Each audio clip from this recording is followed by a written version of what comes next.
Hi there, everyone. I'm just going to. There she is. Today with the lovely Vanessa. There she is. Hello. Hello. How are you? Oh, I feel like I'm a bit close. I feel like I need to be back. How are you? I'm good. How are you? I'm fine, thank you. How's the head? It's not too bad. I've got a bit of a sore throat today, so I didn't Oh no, we were both like this yesterday, weren't we?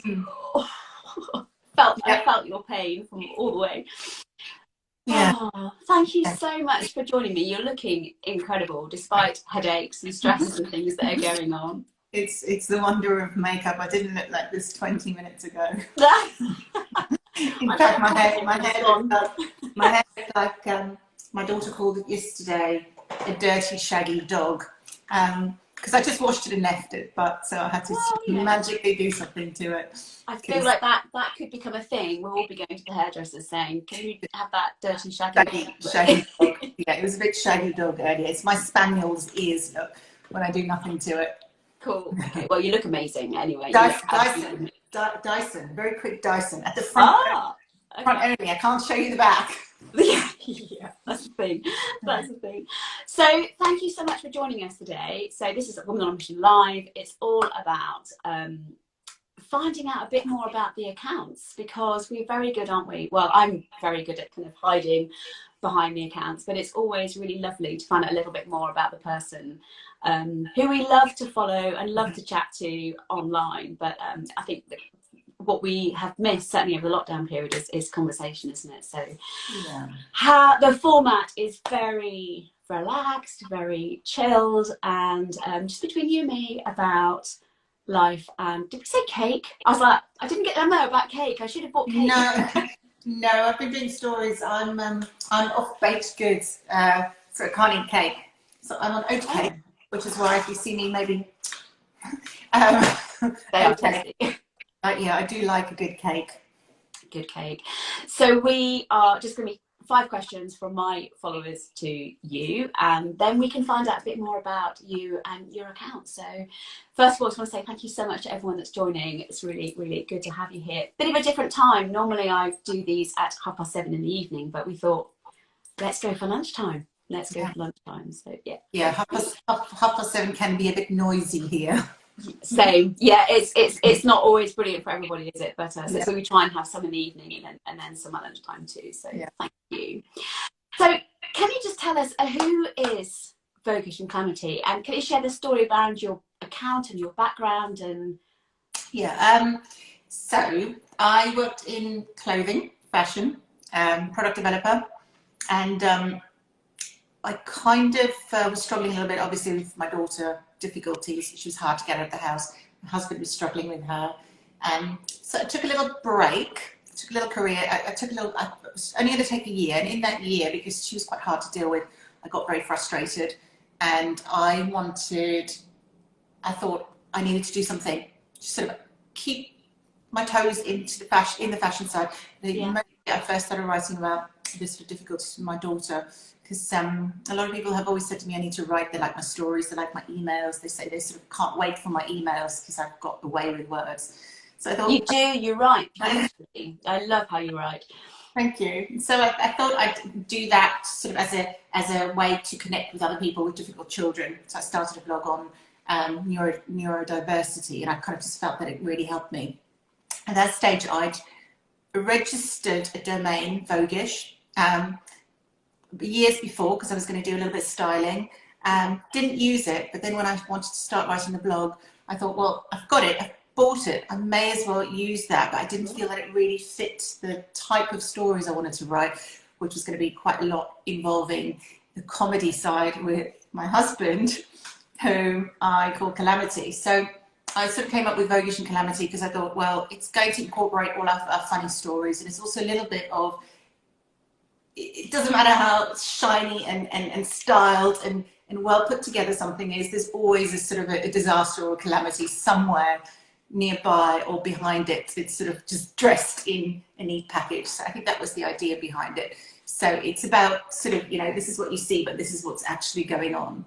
And that's we all need that, do we not? We see all these beautifully styled people and homes, and we just want to know that actually, I was talking to someone about this the other day, actually, we just want to know that you've got, you know, a pile of clothes on the floor and your laundry basket is overflowing. We just need to know the human side of things. So there's always so I think you'll notice that my picture's always quite nice and glossy, but the caption usually tells the story of love a good caption. It's not as glossy as it seems. So, and I think I kind of went with that because I work in fashion, I've always kind of dressed fashionably. My clothes have always been, but I've always been the one who's like the loudest and the hot mess and sort of chaotic in the office as well, despite the sort of, you know, very put together look. Calm, absolutely. It's never really like that with me because I'm always doing too many things, always overcommitting. So it all sort of unravels and turns into a bit of a hot mess. So that's where that came from. There are women and men all around the country going, thank the Lord for that. Thank you. Brilliant. And I think I was talking to a friend actually just now, you know, I personally feel we need to talk about this a bit more. You know, we need to carry on having these conversations because it's so easy when you look at things like Instagram and Pinterest and glossy magazines that life is perfect for everybody else, and actually it's you that's failing or not quite up to standard. And so voguish and clamity, it's a whole sort of curated look. So I think for me it was always the juxtaposition of what you see and what's actually going on, and sort of just try to be honest about the fact that it's not really like that. It's very easy for us to package something nicely, but also for me the sort of style and the being well put together helps me sort of feel less chaotic in a way as well. The chaos is still there, but I just feel like I'm in control. But I posted today. Tick. No, it's brilliant. I love your blog. I love how you write, and I'm a big believer in captions actually. So I get told, oh, you write, you know, too long a caption, but it's kind of the caption that I find kind of the interesting thing really. So I love that. Yeah. What do you prefer writing? Do you prefer writing the blog more or the Instagram? What do you prefer? So I haven't written on the blog in ages purely for the fact that the website frustrates me because things always go wrong. I do prefer writing to the pictures. Yeah. Because I just think you could be a lot more emotive with words than with pictures. With pictures, you can create something that is just completely misses, you know, unless you're an amazing photographer or that's what you do. I don't really think you can kind of capture the essence of what's really going on and what you're trying to say. So, prefer writing. With Instagram as well, I think there's so many people that don't read captions that you write this long, amazing caption and then they just go gorgeous. You didn't read the caption because exactly completely opposite to the picture. Or very often it's a sort of juxtaposition of, like I said, and then when people just go gorgeous or hilarious when you've posted a meme, but the caption's actually about connected, but a lot sort of more complex than that. So I think a lot of people don't read, they just kind of flick and scroll. So for that reason, if people are coming to the blog and actually reading, I would say writing on the blog would be sort of ultimately where I want to be.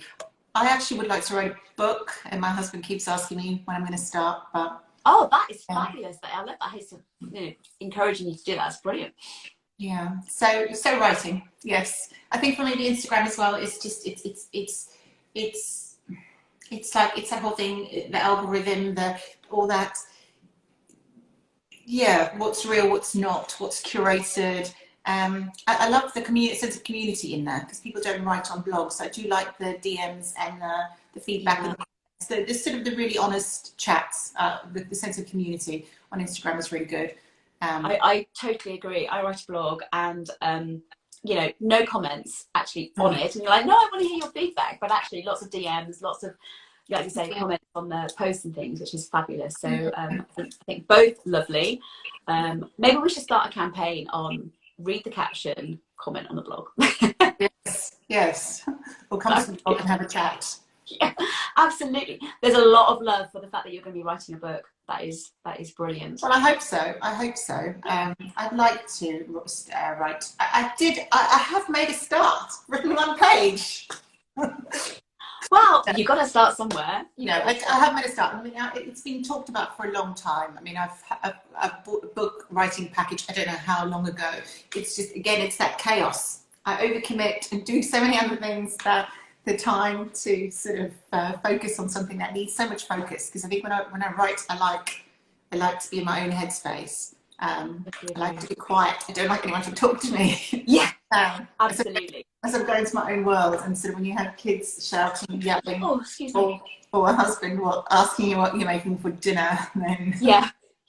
And not enough hours in the day, are there, with the whole schooling and what have you? Suddenly it's 3 o'clock, and yeah. Oh look, Nanny Life and Love says she hopes you write a book. I do want to. They say there's a book in everyone, and I agree. Hopefully there is at least one book in me. I agree. Oh well, you've got several copies sold already, so that's brilliant. That's brilliant. So talking about book writing and curating and writing in general, juggling everything with children and life isn't easy. So how do you fit it all in? Well, that's why I took a sabbatical from the work I did, because there was a lot of travel. It was almost impossible. I wasn't sleeping. So I think I wasn't sleeping a lot, which is not good. Now I'm just trying to force myself into good habits. And it's quite, I've been going on about this book that I bought, this habit stacking book. Yes, I saw that. It looks great. I've tried a little bit, and it's quite amazing that if you get things sort of a little bit ordered, or you focus on small goals, how much you then sort of achieve as a result of it. So this year, just because everything went a little bit tits up last year, I've been trying to just focus on, no matter what's going on, make time for what I need to do. So I've got oat cake in my teeth. That's all right.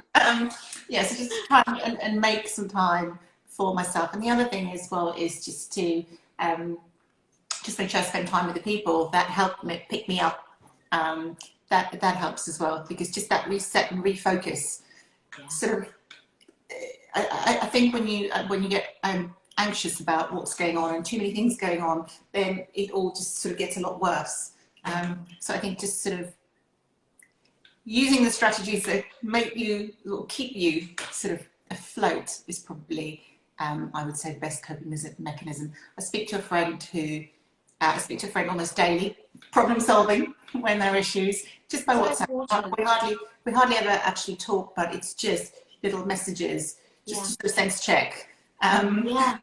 Should I calm down about this, or should I? So I find that just checking in with someone constantly is very useful as well. Even if it takes 5 or 10 minutes over your day, or means that you don't put that load of washing in, I think just that sort of staying on top of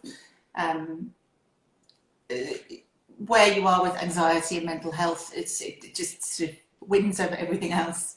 So 100% agree. Yeah, 100% agree. Top thing, find those people that help you sort through the noise, and just talk to them every single day.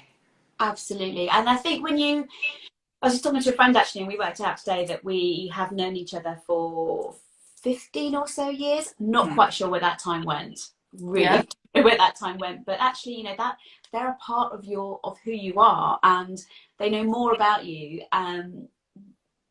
These long old friends that you've got, and it's that connection is so important, because especially when if you're not sleeping, or there is anxiety, or dare I say it, menopause, all these things going on, it's just having that one person or those couple of people in your tribe that you can say, what do you think?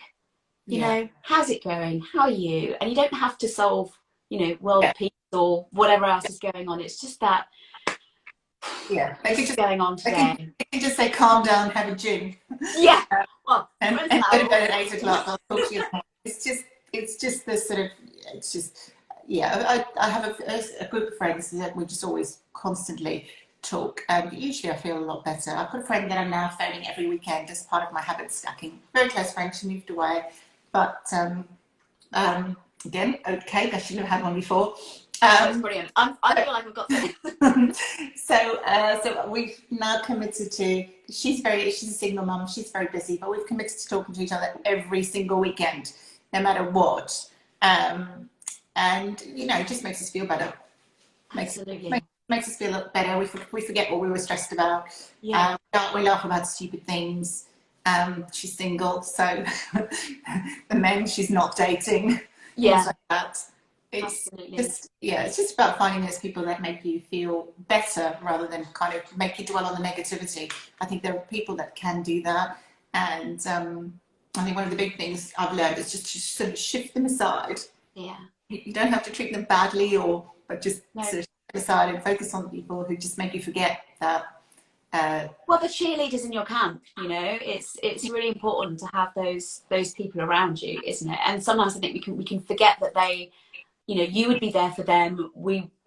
They are there equally for you. One of my habits I've started that's been going on for since lockdown actually is walking. It sounds a bit weird, but so I get up early. It's great. It's before everyone else gets up in the house, so no one needs me, and I walk with a friend in the lanes in Devon, and it's just, you know, it's brilliant.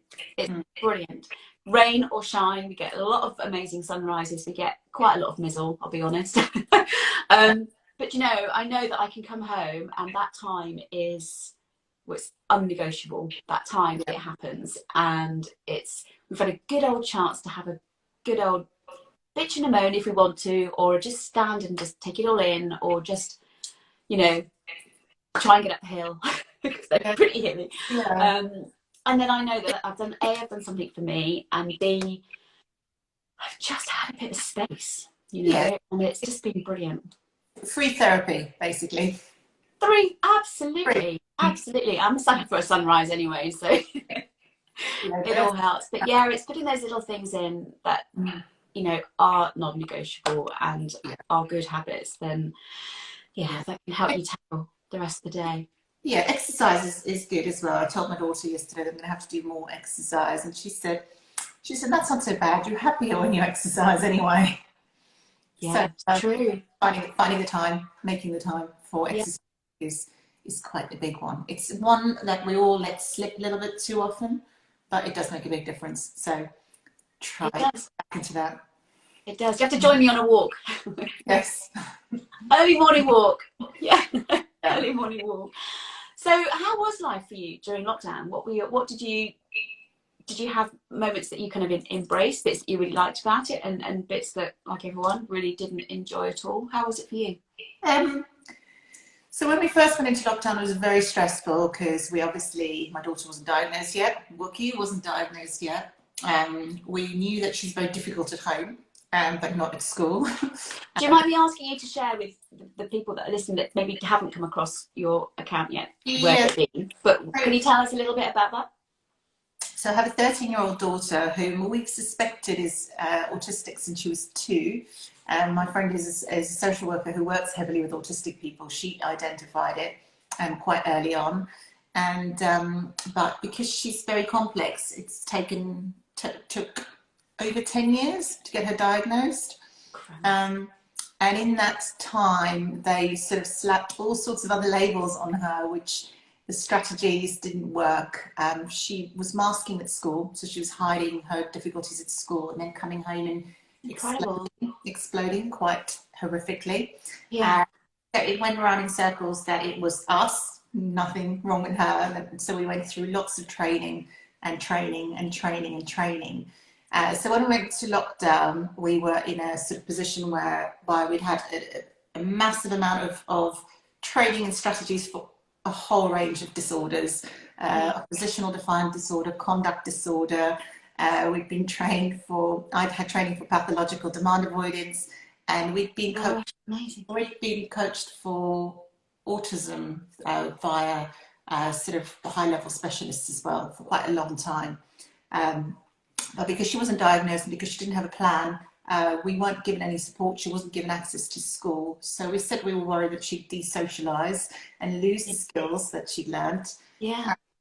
We went into a lockdown very, very worried. But what happened was that all of that strategies we'd been taught by the autism team, they started working. Amazing. They started working because they weren't working because she'd come home from school so anxious that she wouldn't be able to communicate. She'd been shut down. She'd be sort of, if you're familiar with autism, there's a system they use called zones of regulation, whereby you kind of only work with a child in certain zones, because once they're in a sort of a zone of dysregulation, they don't process information very well. So we were getting her in that zone every day after school, so we couldn't use any of the strategies that we'd been taught.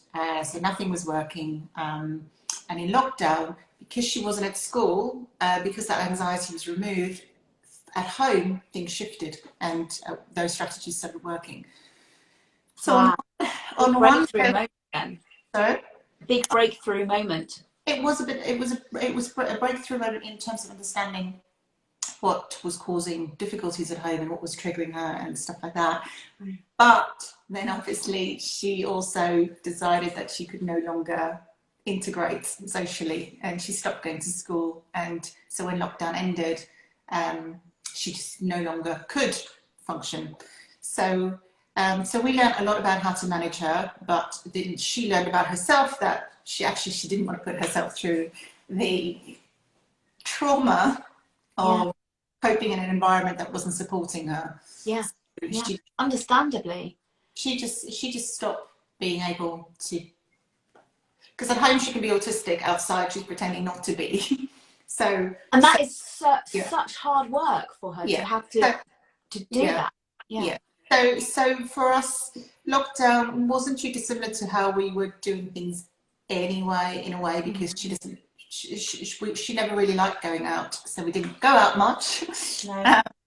It reduced a few issues like socializing. So when she would go out and socialize, she would come back very stressed because she'd be sort of over socialized. It stripped out quite a lot of problems for us, and then we could sort of look at things from a different angle, which was useful.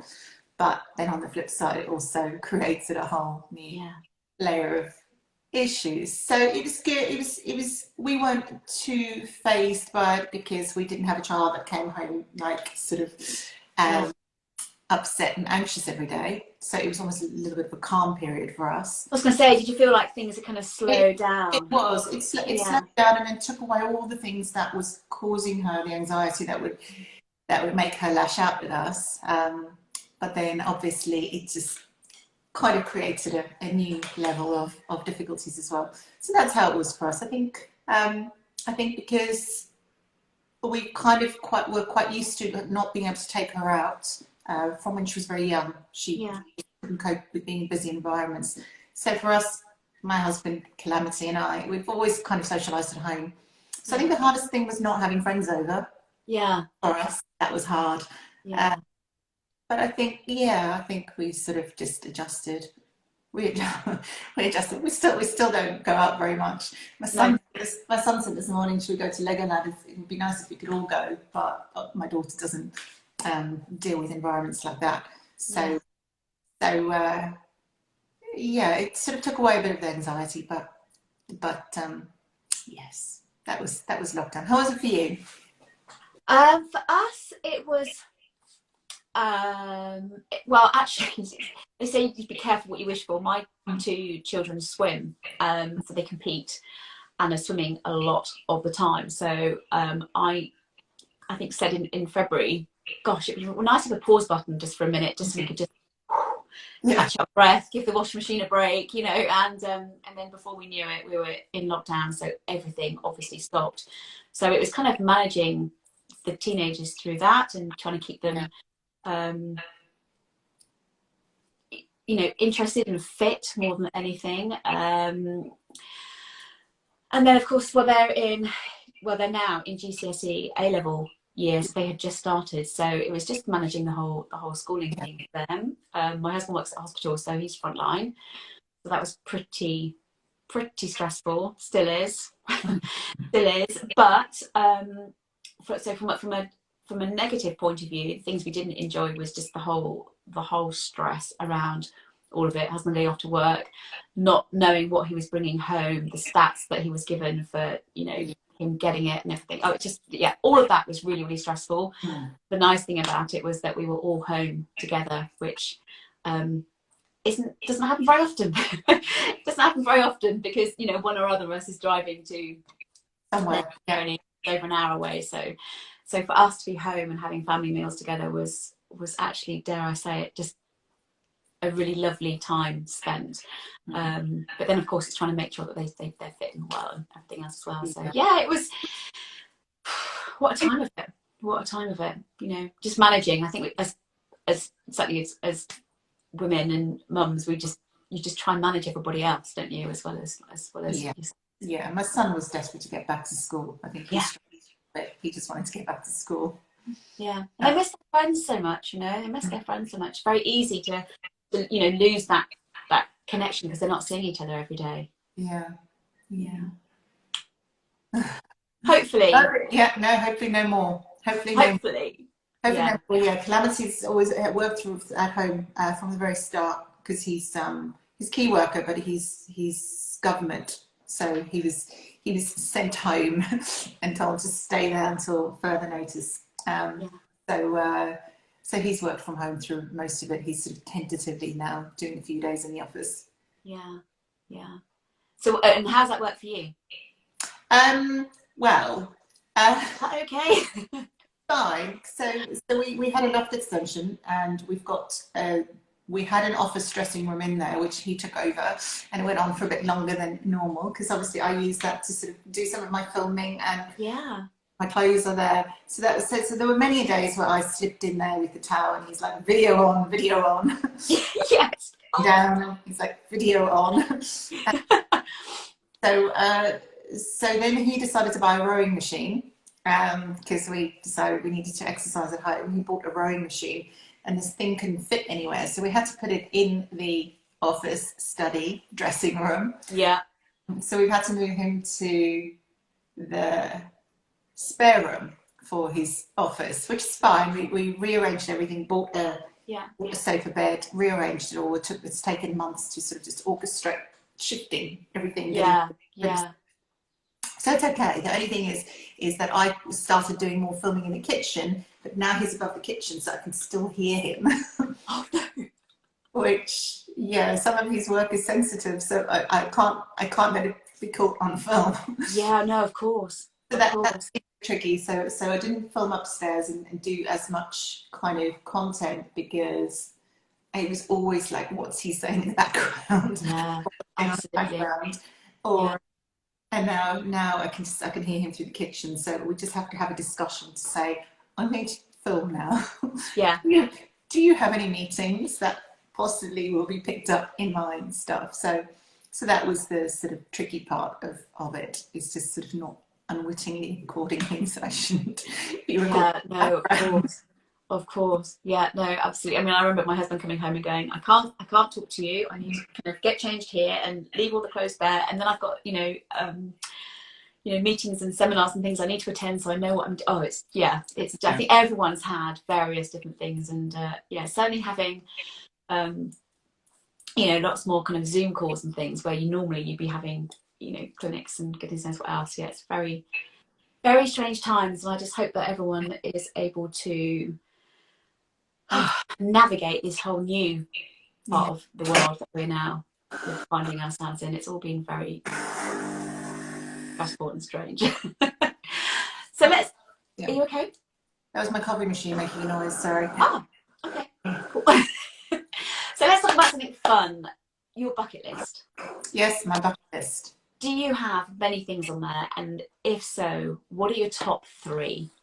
Bucket list. Okay, so the top one, write a book. Yes! You've sold several copies already.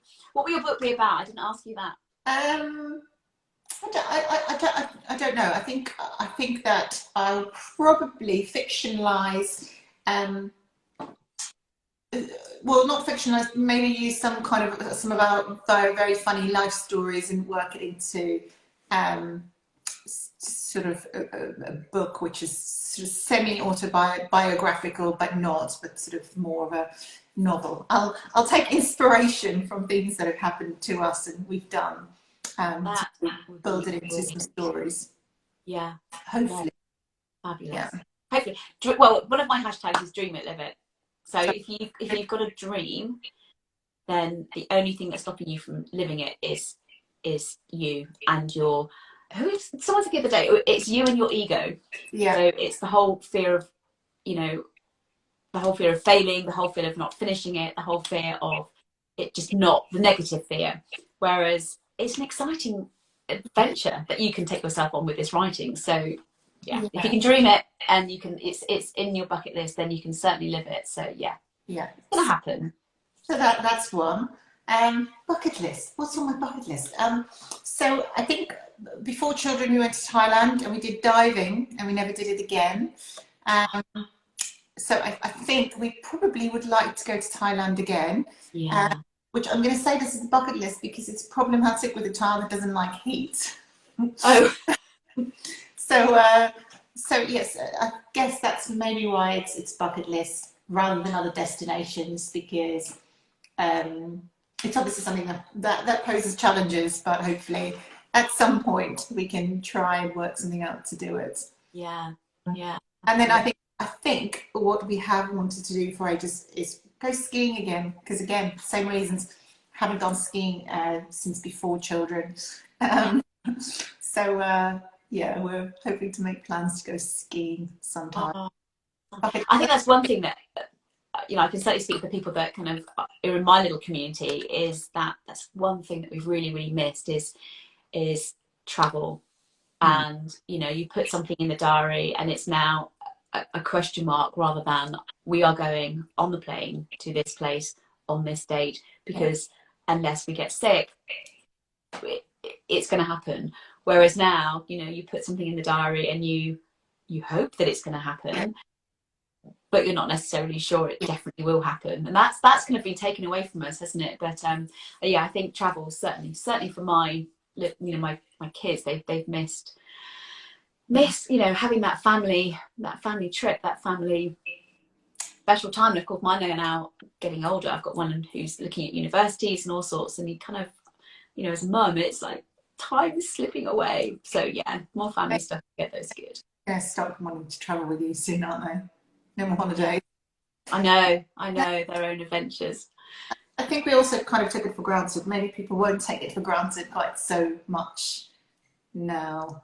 I did say to a friend quite often that sort of for the whole lockdown, the whole experience has maybe taught the whole world a little bit what it's like to experience autism, because for us with traveling we have to make adjustments constantly with her, because she gets overwhelmed in airports, sensory overload. I said I think it's been a little bit like an autistic experience for everyone, because that's sort of not socializing and the anxieties that came with socializing when we all came out, and the travel as well. The travel has just sort of become a lot more complex for everyone. Absolutely. And hopefully I think people will start appreciating it a little bit more. I really think so, especially with we said we weren't going to talk politics, but all the changes today about things going up and cost of living, etc. But yeah, no, that's a really interesting point about the autism and going out again. Is a lot of people did have a lot of anxiety about, like, okay, now it's okay to leave the house. Do I actually want to leave the house? And can I be bothered? Yeah, can I be bothered? Yeah. Is it absolutely what's going to happen when I get sick? I have to do it. Is it an essential trip? No. Oh, okay, that's fine. I don't have to go. Yeah. Oh my goodness. So yeah, I think those are the three things. Travel is on there. One of the things as well is I didn't, obviously I'm South African, so yes, South Africa's been on and off the red list horrifically. I was hoping to get out there, but I don't have a South African passport anymore. So I think at one stage I was going to go and see family for a big birthday party, and I couldn't go because I would have had to stay for 3 months because I don't have a passport. So hopefully this year I can get out Crikey. there. Yeah. Whereabouts in South Africa are you from? Cape Town. Well, we went on our honeymoon to Cape Town. Mm. Absolutely beautiful. Yeah, yeah, it's lovely. Beautiful. All my the majority of my family are there. Most of them are there. So it's been a few years since we've been back. I say you've not seen them for how long? Gosh, 5 years? 5 years maybe? Wowzers. Yeah, we had a little bit of an interesting experience on the way back. So we were a little bit sort of like the flying experience. Yeah. It was. Yeah. It'll make it into a story. It's one of those. It's not funny at the time, but it will get written into a funny story. Yeah, there's a chapter right there. Yeah. No, we had a delayed flight, and yeah, we have to give my daughter some antihistamines to keep her calm enough to fly. because they delayed the flight. She fell asleep and no one could get her on the plane. So we had all this like airport staff trying to carry her onto the plane and not being able to get her on. It was quite entertaining, but not. Entertaining, but not. Yeah, no, absolutely stressful. It was like one of those National Lampoon films. Yeah. She fell asleep in the restaurant that we had to wait, and then we had to kind of call all sorts of staff to bring a wheelchair and bring all sorts. Oh my Lord. Because once she sleeps, she sleeps. Yeah. So we thought, okay, maybe we'll give it a while before you go again. Before you go again. Yeah. And have they been able to come over and see you here? No. Because of some kind of issue with disagreements on border controls in South Africa. I think this is the reason. South African people now have to get a visa to come here, and the visa is quite expensive to apply for. So on top of the flights, the visas is a pain to get, and it's quite expensive to apply for. So that sort of holds them back, and I always hope that I'll come visit. Well, let's hope you get there soon. Yeah. Let's hope you get there soon. Oh, it has been gorgeous finding out more about you. It really, really has. Love. My biggest takeaway from this is that you're going to be scribing a book. I'm very excited about reading. I don't want to overpromise, but well, no, that's fine. We won't hold you to it. But it's a great pipe dream to have. The other bucket list is that I did take a break to start my own brand. So I keep talking about that, and every year I say this year. So that's on the bucket list as well. Brilliant. How exciting. How very exciting. Hopefully. We'll see. It is. Yeah, I just wanted to get my daughter in sort of a little bit more of a less she takes a lot of management and time. So I just wanted to get her to a place where I could focus on something else, because I sort of like to focus on something completely. So when I have some of the other stuff going on, I just get a little bit distracted. Of course. I mean, it takes a lot. So how is she now? How are things now? Yeah, she's in a new school and she's made good progress, but I think the nature of where we're at means that we're going to have lots of backwards and forwards, up and down. We've kind of hit a bit of a speed bump, which might be why I had the headache today. We hit a bit of a speed bump, but the school she's in is really experienced. They're willing to communicate, they're willing to help. So that's all we need. And so hopefully we can work through whatever is sort of making her feel a little bit less settled. And are they able to support you too? Where does your support come from? Where does my support? Your support, are they able to support you too? No, well, my support, well, we had quite a lot of support from the team of specialists. We ended up with them tier 4 CAMs. They do research, so we were kind of part of their research program. So we did a little bit of their contribution for COVID research as well, impact on mental health. So we had quite a lot of training and support from them, sort of from about 2018 to the end of last year. But that was more sort of in terms of support for her. I think my support is from the fact that I have some friends through my friends. So my one friend is a social worker with specialism in supporting autistic people with transitions. And she has been for a long time. Didn't choose her for that reason. So that's great. That's great choosing. So she's a fantastic, handy friend to have. One of my other very close friends is a clinical psychologist, and she is based in a young offenders institute for personality disordered adolescents.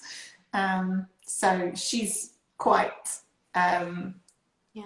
she's quite experienced with kind of dealing with that sort of stuff. So also quite a handy friend to have. And then my other friend also I've got a few friends with autistic children, so I think we just sort of rally around and have support. I'm so pleased to hear that. I kind of just, I'm glad you've got the support. So I'm lucky that I've got those friends, because they constantly, clinical psychologists just text what's going on, why are they doing this, why are they doing it. She'll sense check if things aren't working, what they can be doing better. Obviously, I don't go to the doctors and say, my friend says you have to do this. But it's that sort of, okay, I'm not over analysing or thinking this is wrong, to kind of hear it from people like that, so that helps. Absolutely. Oh my goodness. Yeah. Wow, I'm in awe of what you achieve in amongst all of that that's going on as well. It's amazing. It's amazing. Oh yeah, it's been really, really lovely talking to you. Thank you for joining me today, and thank you for answering all the questions that my lovely community have. I'll save this, so if you want to watch back, for those that have joined halfway through, then you can do. But yeah, it's been absolutely gorgeous finding out a bit more about the account. We love your stories and like behind the scenes stuff that you do, which is fabulous. But it's really lovely having a conversation with you about it too. Thanks for having me today. It's been fun. Enjoy the rest of your day. Take care. Bye. Bye.